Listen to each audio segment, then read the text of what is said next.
Don't you touch that mouse. Gun Talk's not done yet, not by a long shot. Thanks for hanging around. Man, have we got a treat for you. This is the Gun Talk After Show. This is what we call, down in Louisiana, lagniappe. A little something extra for free. This is where you can call in and ask those questions that are maybe too hot for the radio, or just take a little extra time to explain. So, welcome back in, Tom, Jim Kinsey, our show producer, Michael, and Michelle. Let's do this, guys. Take it away. All right, this is the after show. All of you on hold, thank you for your patience. We're going to be getting to you as quickly as we can. We have Michelle, Michael, and Jim all with us at the moment here. We're about to launch into this. Did you guys have a good week without me? It's never as good without you. But yes. Correcto. That is the good answer right before Christmas. Good answer. That's right. And Michael needs a new set of headphones, evidently. Yeah. You know, I go through about 10 pair a year, though, so... Well, and you keep buying the cheap ones, right? Nope, these are good Sonys. Yeah, these are like $6-7. I mean, he went all the way on these. You got 2 ears. Yeah, right. And then Michelle says, "Take out your earplugs." Walking around with his little foamy earplugs in all the time. You never know when you might just have to shoot. Well, they're shaped like bullets, so, you know, it's like a costume. Okay, all right. Quick story about that. There's 2 cops. And they had a bad guy. This is a true story. And cop 1 has to pull his gun on this guy. And they're saying, stop. And he won't stop. And finally, the guy just suddenly stops and drops his gun and gives up. And later on, they're asking him, said, well, why did you decide finally to give up? And he said, well, I saw your partner put his fingers in his ears. Oh, gosh. It's kind of like the laser dot on your chest. It's the same effect. I guess you really meant it. I thought maybe you were actually going to shoot me. Yes, that was what was going to happen. Exactly correct. Holy cow. So I'll tell you what, we've got some folks who have been patient on hold. Let's get to them, and then we can yak a little bit. We're going to do Greg on line 3 first. Let's do that. Hey, Greg, how you doing, man? Okay. Good. Yeah, Appreciate your story patience. short, I guess. Okay. Back in 1976 in a little town in Northern California, Auburn, California, I was working in a gas station, and I saw this guy walk into the gas station, you know, out in the parking lot, and a little bit later, this cop car pulls up, and cop gets out and walks over to the guy, and I wasn't really paying any attention because I was working on a car, you know, and the next thing I know, I hear 4 gunshots ring out, and I look over, and the cop's laying on the ground, and this bad guy is walking away with the cop's gun in his hand, and it was a .357 revolver in those years, and right. So he still had 2 rounds left in it and everything, and he walked basically just kind of sauntered away, and I ran over to the cop car and jumped in and grabbed the microphone and yelled, shots fired, officer down, Highway 49 and Elm Street in the Chevron station. Right. And didn't take long. That place filled up with cop cars in a big hurry. And I gave a description to one of the cops. Ran up to me, and I gave a description because I was standing next to the cop car. He figured I knew something. Right. And I gave a description of the guy and pointed the direction he went in, and they all burned rubber getting out of there and took off after him, and then a little while later one of them came back and was talking to me some more, and I says, well, did you find him? And they said, well, yeah, we found him, and he was walking on the freeway. And I says, well, where is he now? And he says he's laying on the freeway because he turned around and pointed the gun at us, and we blew him away. Yes. And, appropriate. That's appropriate. Yeah, exactly, and that's what my point is. Exactly this thing in Ferguson.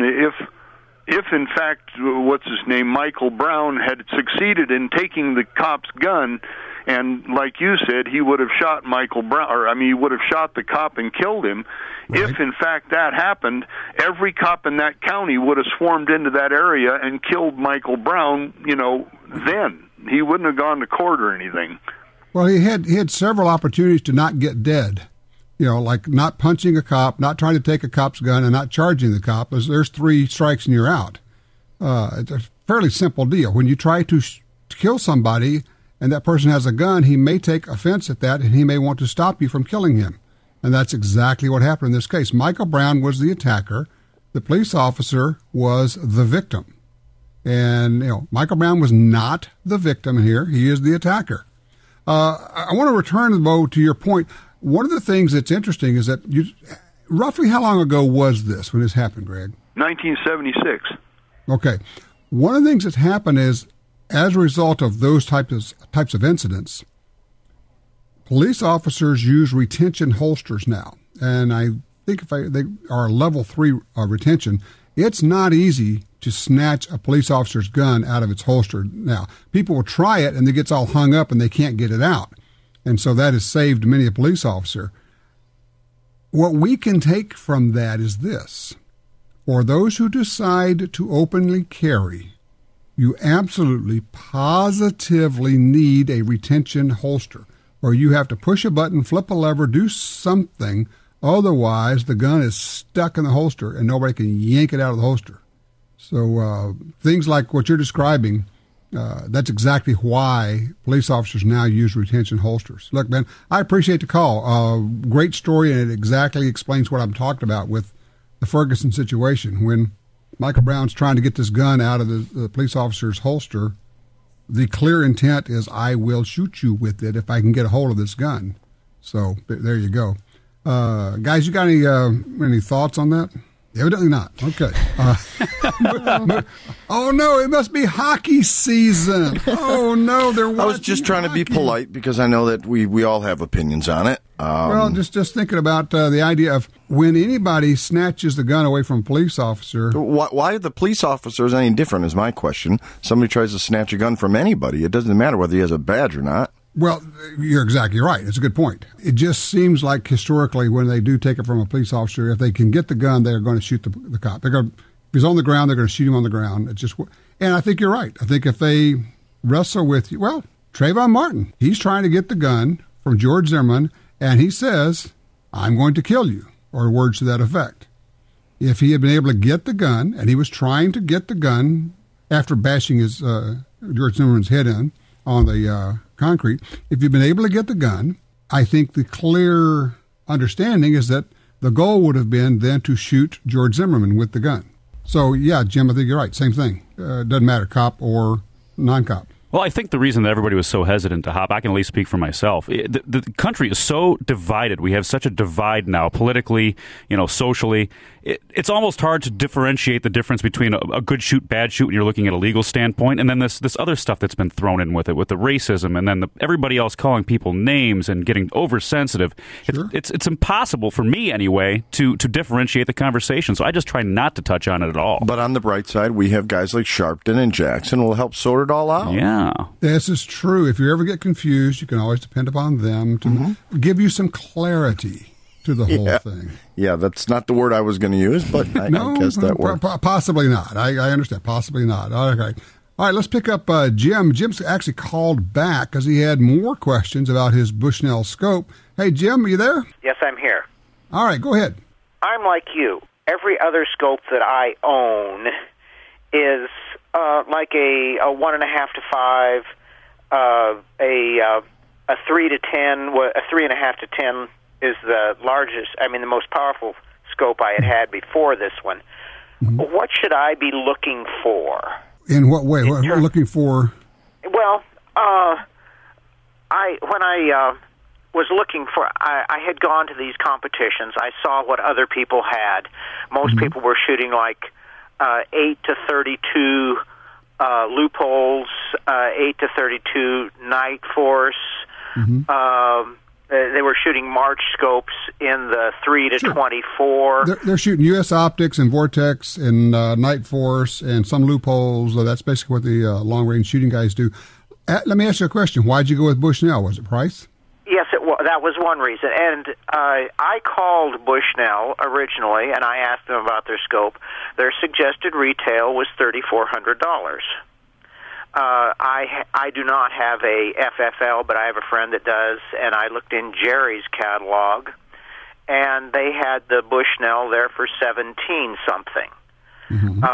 It was also listed in Midway, and I called Midway, and they had it on closeout for 16 something.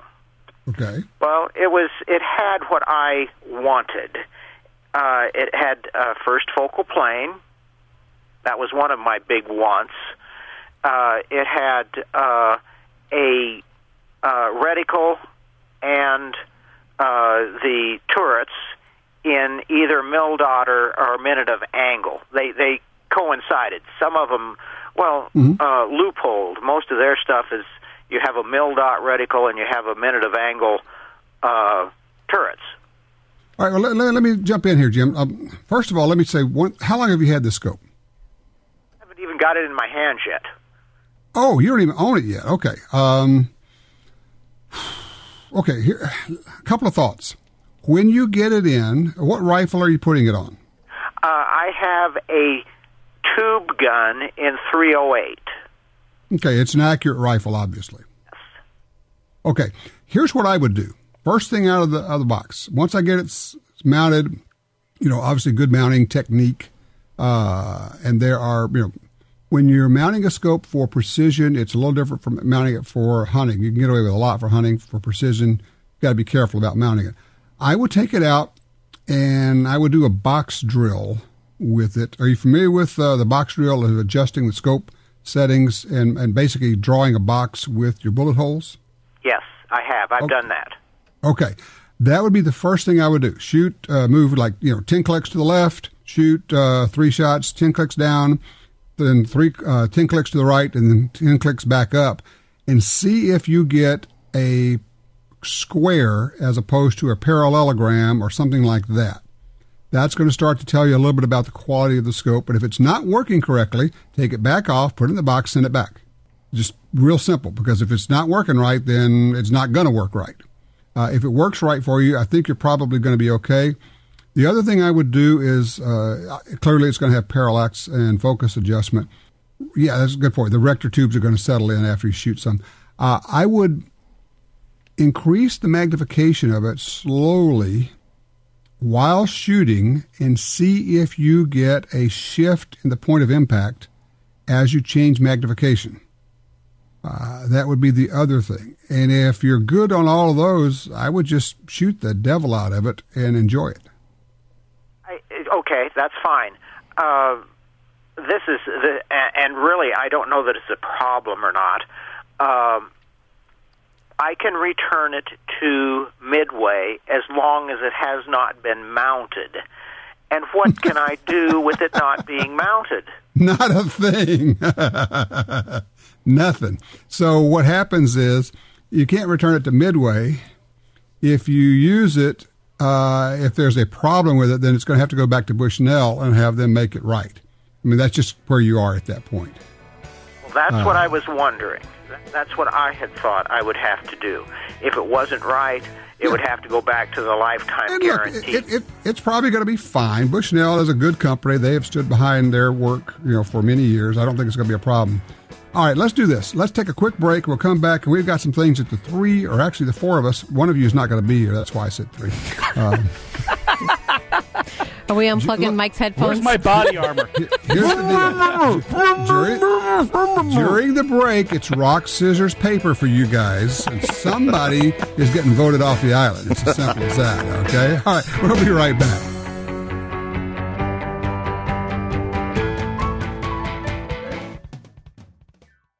The Ruger LCRX is a variation of the LCR that features an external hammer, allowing it to be fired in single-action mode. The LCRX can also be fired in double-action mode. It features a monolithic frame made from aerospace-grade 7000 series aluminum, a patented Ruger friction-reducing cam that results in a smooth, non-stacking trigger pull, and a patent-pending polymer fire control housing that significantly reduces weight and helps reduce recoil. The Ruger LCRX Revolver, another rugged, reliable firearm from Ruger. All right, we're back here. Okay, so who's left? They all left. Oh, no. I've never won anything good with rock, paper, scissors, ever. So, couple broken fingernails, paper cuts. You just don't know how to play. Look, there are rules to this. We're going to train you up like 2 or 3 weeks in rock, paper, scissors camp, and you're going to be good to go. Oh, Still got to wear eye protection. How can anybody say you don't win at rock, paper, scissors? I know. Okay. Okay. Here we go. Did you guys have too much turkey? What's the deal here? Yeah. You'll have these. Oh, wait. We have turkeys here. Is that what you're saying? That's what it is. I see. Okay, so how was your holiday festive, by the way? Holiday was festive. Had a great time. We chowed down. Didn't do any shooting over Thanksgiving, but did some shooting this last week when we were doing that work with the M company that makes a lot of shotguns and now some really cool rifles, which we'll be able to talk about before too long. I shot my first turkey. Yeah? Yeah, you should have seen the people's face in the frozen food department. But actually, now you tell me about this picture you sent me. What's the dealio here? Which one? Oh, the dual buck.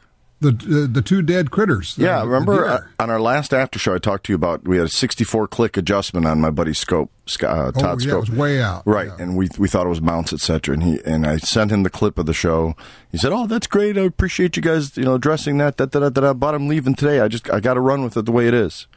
I said, "Okay." So a couple of days, I guess yesterday, the day before, I got an email from him, and he says, "I guess it was close enough." And it's a shot of $2 that he got, maybe a buck in the dough. Did he just dialed in the clicks? No, we had dialed it in, but it took me 64 clicks to the right to get it to hit where we wanted it to hit. Yeah. And he said he'll play with the mounts and stuff when he gets home because he had to leave for his trip. It was close enough to work. It close enough to work. You don't know how long the shots were, though. No, I haven't physically spoke to him yet. Okay, but I'm itching to do that, and they were both heart shots, so I can see he specified that, and I can see in the one picture they went down quick. They didn't go running. Good. So you need to be able to get some venison out of this deal. Venison, and I may not have to invoice them then if we go that route. There you go. Sausage, spaghetti. I sent you my note. Yeah, I think venison spaghetti is just the best. Great. Oh, love that stuff. So but then spaghetti. Anything you can do to spaghetti that makes it better is a good thing because I like spaghetti starting out. So then you should go to my daughter's fundraisers they have at her school. You would no longer like spaghetti. Oh my gosh! You could cure me you from that. Screw up spaghetti. It was terrible. I don't know, but haven't you all had that nasty noodle spaghetti? You know what though? Here's a really cool thing with spaghetti noodles you can do if you're ever feeling kind of adventurous. Here on Noodle Talk. You take a sausage, or even if you get venison sausage or whatever, or a hot dog, and put the unboiled sticks of spaghetti through the meat, stick it all the way through like you're skewering it, and then boil it like you would normally make the spaghetti or whatever, and it actually goes through the sausage or hot dog or whatever. And you can make this really cool, weird-looking meal that tastes great, and it's unique. Yes. It truly works. Had you been consuming any substances when you did this? No, I saw a recipe on Facebook, I think it was. Because only someone who had been drinking or having a party could have come up with the idea of we will skewer a hot dog. Okay. It works, and it's actually cool. I don't know why it wouldn't. I'm sure it'd work. Why not? That's no crazier than me cooking fish in the dishwasher, which I do. And corn on the cob you can cook in the dishwasher. I cooked a turkey in a garage on a salamander heater this last Thanksgiving, and I ate it, and it was good. The heater? Not that. I ate the heater. I ate meanwhile, the turkey. Michael's truck is now had a complete and total organ transplant. There's nothing original in it anymore. This week on the ongoing saga of Michael's truck. Yeah. What are we down to? Only the clutch is the... the clutch and throw-up bearing, those are the only things it's going to need in the future. You just jinxed yourself. I know I did. I know. You'll never make it to Christmas with this truck. Then we'll have something to blow up. That's right. Target time. When we said we were going to shoot your truck, does that mean when you're not driving it? Preferably. Okay. How far do you have to lead it? Pull. Not far. It doesn't travel far. That's it. Most of the time, not at all, because it won't go anywhere. Yeah. Which is why he wears the earplugs. I still think the guy with the catapult idea was the classic idea. Yeah, I like that. Yeah, if we could launch that thing in the air, that'd be great. That would be cool. You guys got any bridges around there? Yeah. Okay. Do you have a plane big enough we can drop it out of? No, you just drive it off the bridge. Oh. Put a brick on the accelerator pedal. And if you're going to do that, would you do me a favor? Wear a GoPro, Because we're going viral with this thing. That's all there is to it. What I would like for you to do is leap out of the truck in the air with an AR. Oh yeah, and a parachute. So you can be free falling and shooting your own truck that you just fell out of. Oh my gosh. But you have to reload your own coming soon ammo to the theater prior. near you. Yes. Oh man, I wish I knew somebody that could animate properly. I'd be rich. This can be done. Oh, so I get my 7mm 08 rifle. Okay. Did I tell you guys about sighting it in? No. And what I did? No. I went out to the range, Mr. Gun Talk, right? Sight in my rifle, got scope on it, and I put the scope on it, and then I tinkered with it, and I took the scope off, and then I put it back on. This is at the office, and then take it out there, and I get it on at 25. It's looking good, and I go out to 100 yards, and it's like shoot. Okay, it looks pretty close. I'll move it over, and then it moves the wrong way. Heck! So I adjust it again, and the bullet impact's going the wrong way.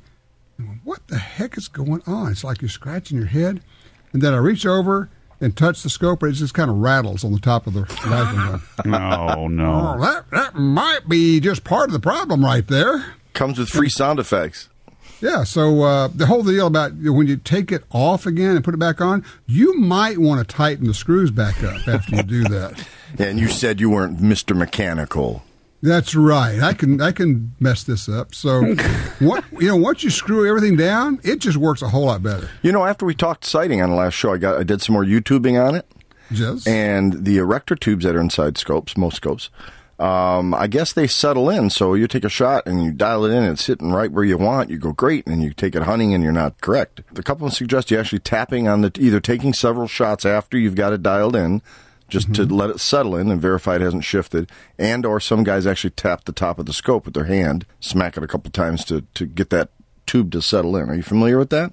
I am. I have used the plastic screwdriver handle to tap on the scope while adjusting it for decades, and then came to find out that's just totally unnecessary and really doesn't work. Okay. And it basically, if you have to do that, you have purchased a really dog of a scope. Okay. So you shouldn't have to, and especially if once you shoot a couple of times, believe me, that's more tapping than you're going to do. Right, that settles it in itself, yeah. Yeah, but yes, sometimes you can make adjustments to the crosshairs, and they don't actually take.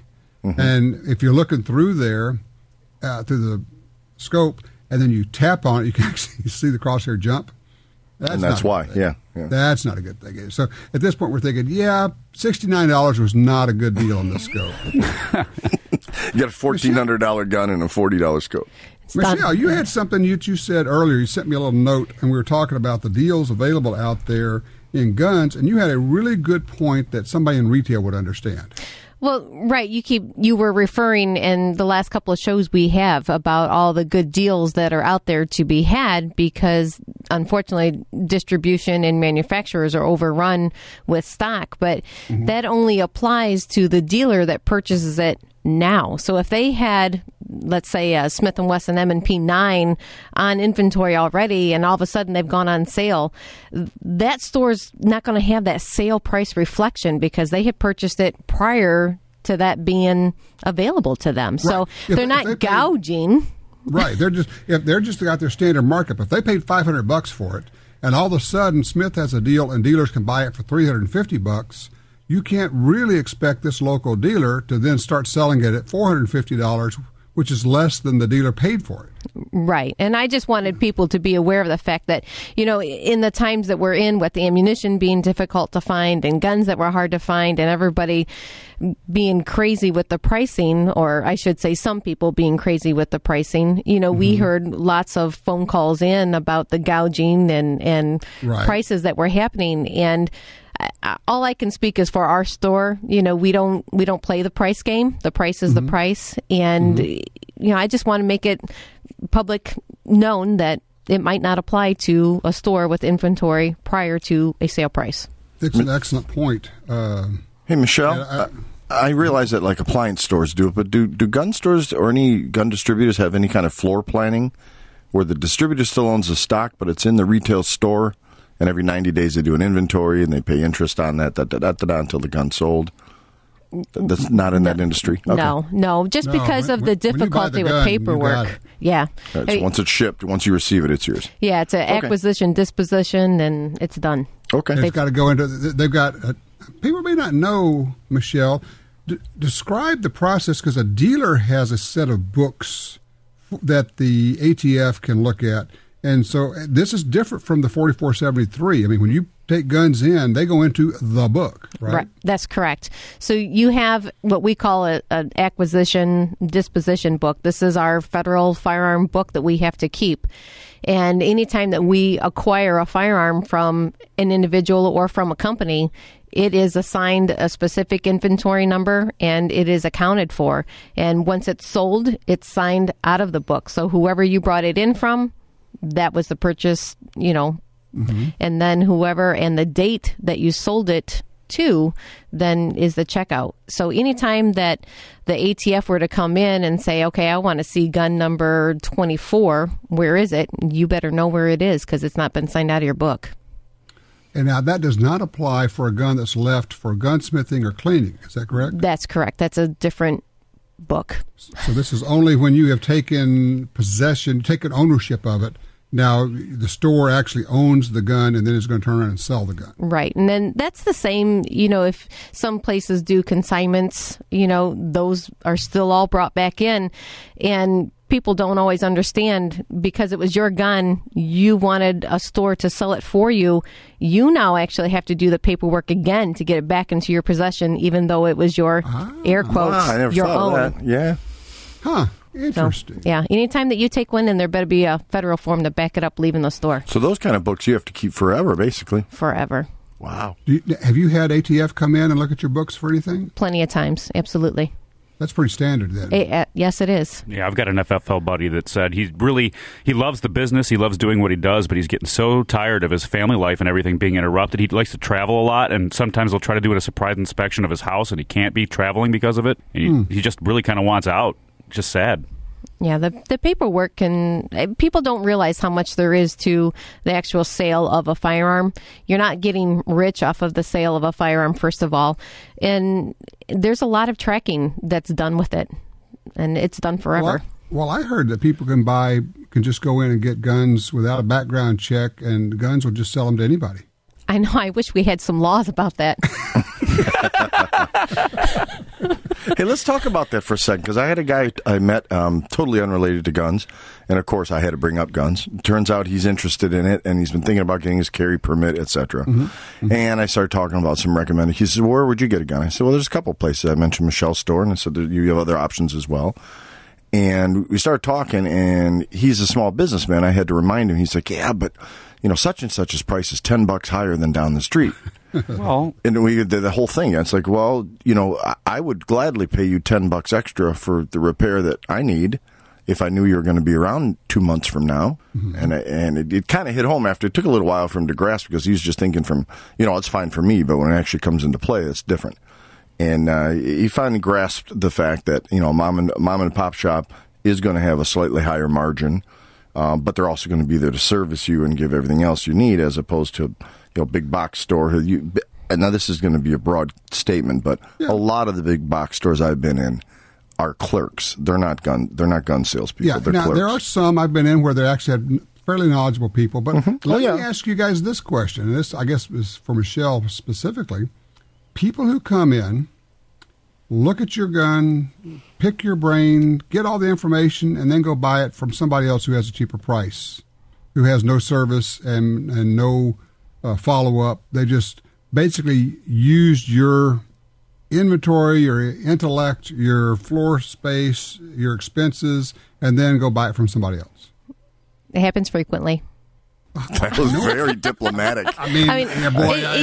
Is she biting her lip to where it's bleeding over there? I mean, they're getting an education from you. Right. It's unfortunate, but it does happen frequently. And, there's certain things that you can shop over. And to me, if I want a bike, I'm going to go to a bike store. If I want a gun, I'm going to go to a gun store. And there is a difference in the professionalism of the people that are participating as a clerk. I can say for our family, we have extensive shooting history. We have extensive records in many different disciplines. So there's something that goes along with the knowledge that we have because we've also applied it. We can tell you this is the best because, quite honestly, we've tried most of them. Yeah, I mean, if you go into Jim Clark's store, you're going to get people who know what the heck they're talking about. Exactly. When you go into Michelle's store, you're going to get people who know what they're talking about. And here's a question: to what extent? Now, everybody wants a deal, everybody wants a good price, but to what extent is it? I mean, I hate to use the word fair, but is it right to go do that to a store when you know you're not going to buy it there?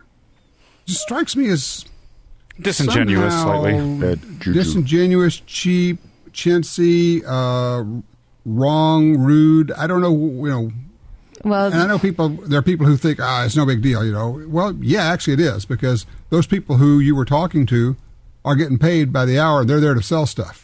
Well, they come to your store because you have a reputation of knowing what you're doing in the business. Right. But then they go somewhere else. Higher. Exactly. Really? But they want that for free.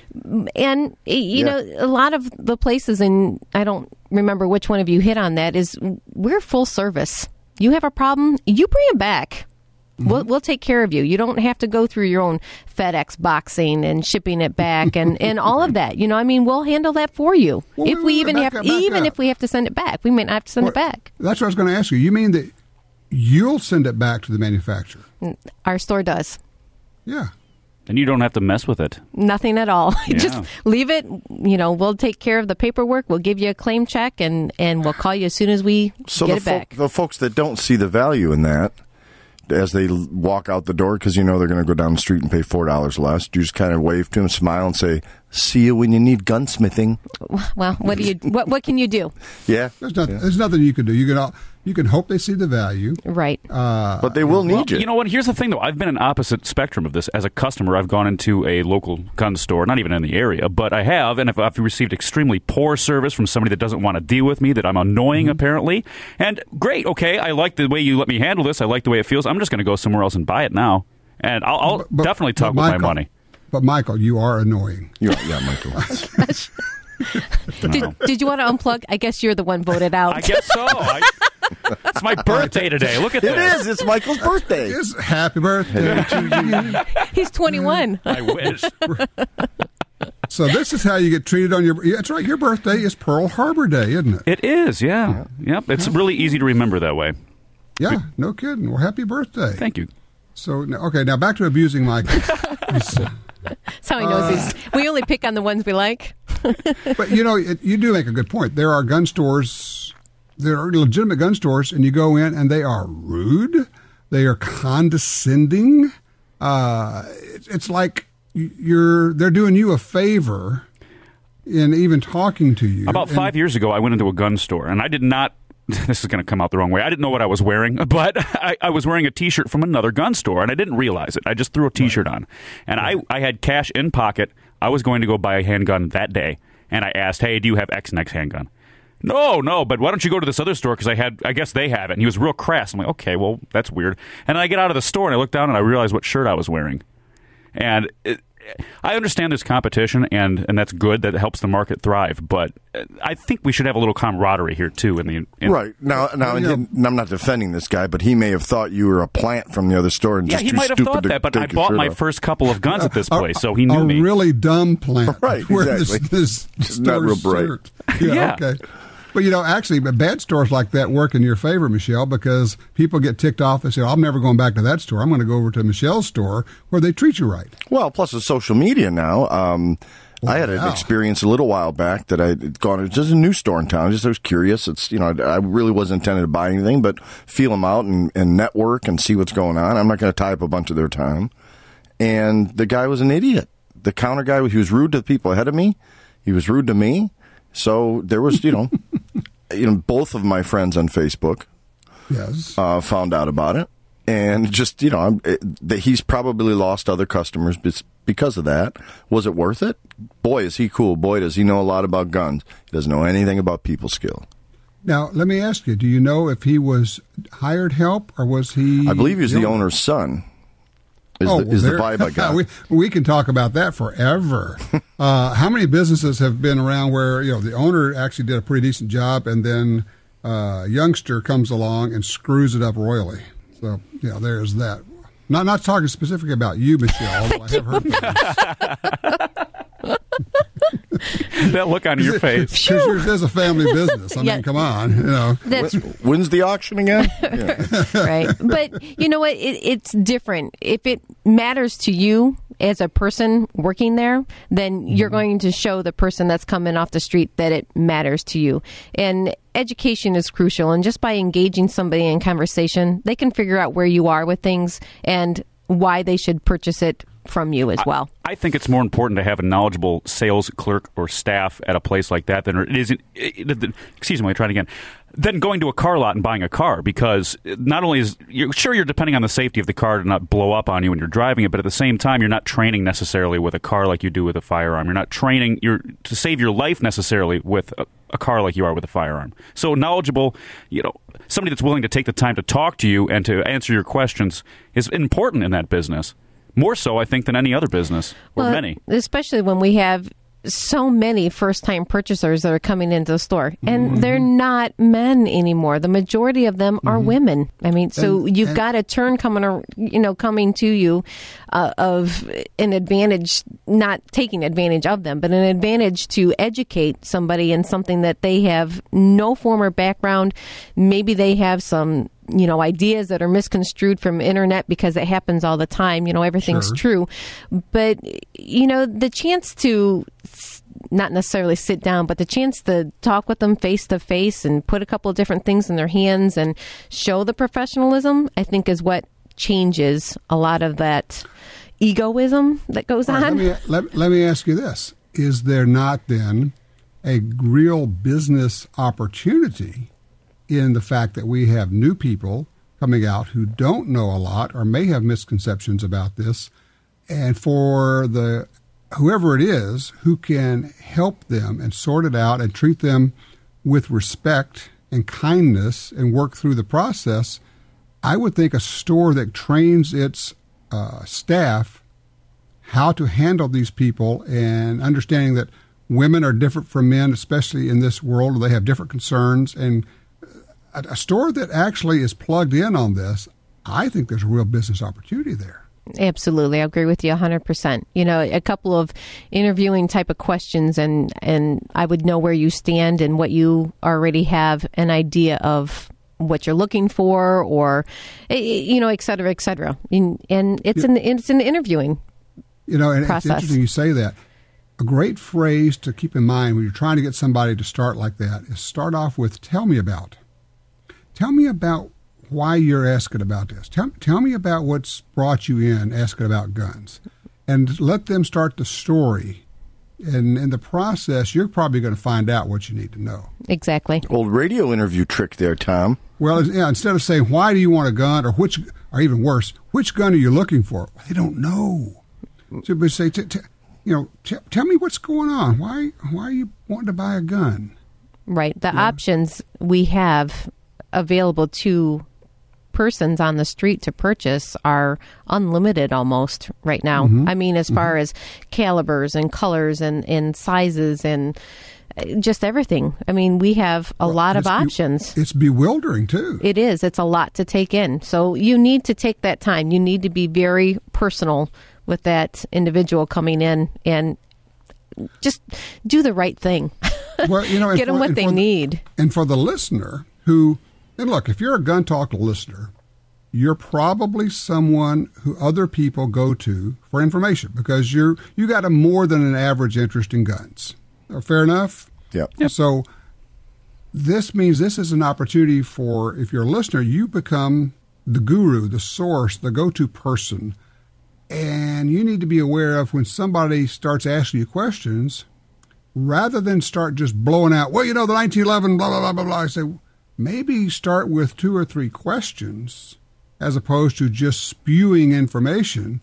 And then when you get to the information, it will be a lot more carefully directed. In other words, aim before you fire.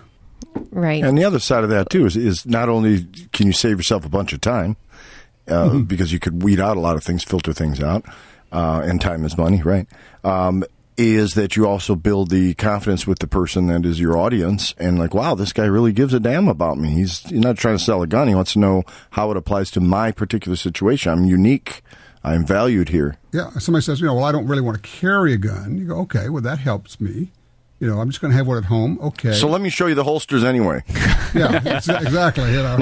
What you need is a 454 Magnum boomer. Yeah, because they told me in sales training they always sell accessories. Let's go to the holsters. Yeah, you need a sling. You don't need a holster. What are you talking about? Yeah, that's right. We're pushing this one over here this week. I don't care what you actually need, but this is what I'm pushing. Right, yeah. Oh, you need to buy a gun? We got these in stock.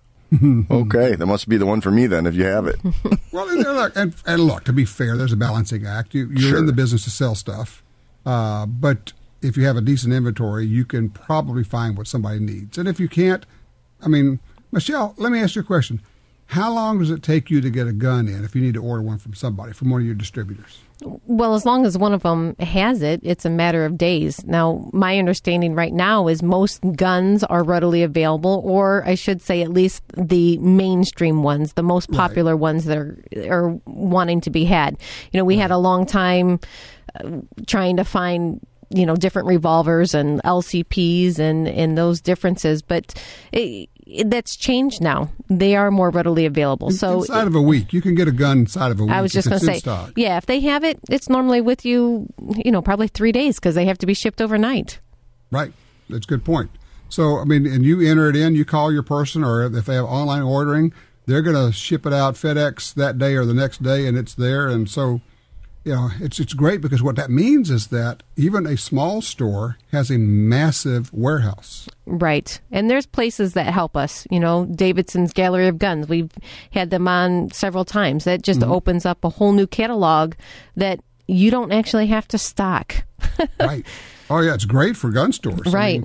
And there are distributors, Ellipses and Sports South and, Ellett Brothers. There's a lot of distributors who do that. So anyway, just food for thought for people, but I would just encourage anybody who's out there, if somebody starts asking you about guns, before you start answering, ask a few questions so you can fine-tune your answer.